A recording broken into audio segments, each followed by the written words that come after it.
Buat saya, mana laki itu saya mau tahu, itu mana laki. Malaya, Malaya, bersama kita bangkit suara.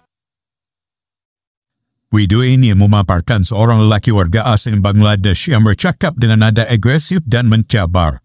Dalam rakaman, dia berulang kali meminta supaya lelaki atau suami kepada wanita tersebut tampil berjumpa dengannya. Wanita tersebut dipercayai daripada Indonesia. Ayat yang digunakan jelas berbentuk cabaran terbuka. Siap ajak masing-masing bawa orang untuk bersemuka.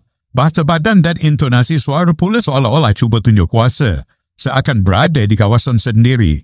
Sedangkan ini berlaku di negara orang. Lelaki tersebut turut mendakwa wanita berkenaan sudah tinggal bersamanya selama 6 tahun. Atas alasan itu, dia mempersoalkan kenapa sekarang lelaki lain tidak berani berjumpa dengannya. Dia juga menyebut tempoh perkenalan. Kononnya kalau baru 2 atau 3 bulan dia tak marah. Tapi sebab hubungan mereka lama, dia rasa berhak untuk tahu semuanya. Reaksi warganet pula jelas menunjukkan rasa tidak senang. Ada yang menganggap sikap sebegini biadab dan melampaui batas sebagai warga asing. Isu peribadi dibawa ke media sosial, ditambah pula dengan nada mencabar. Akhirnya mencetuskan ketegangan dan kemarahan orang ramai. Sikap agresif seperti ini bukan sahaja mencemarkan keadaan, malah berpotensi mengganggu ketentraman awam.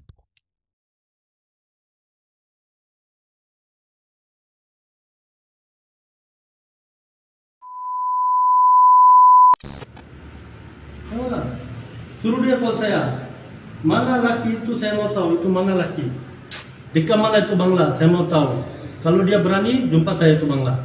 Oke, kalau dia sudah kawin, suruh jumpa saya. Saya setting sama dia, saya jumpa sama dia. Apa dia takut? Jumpalah saya pun bawa orang, dia pun suruh bawa orang.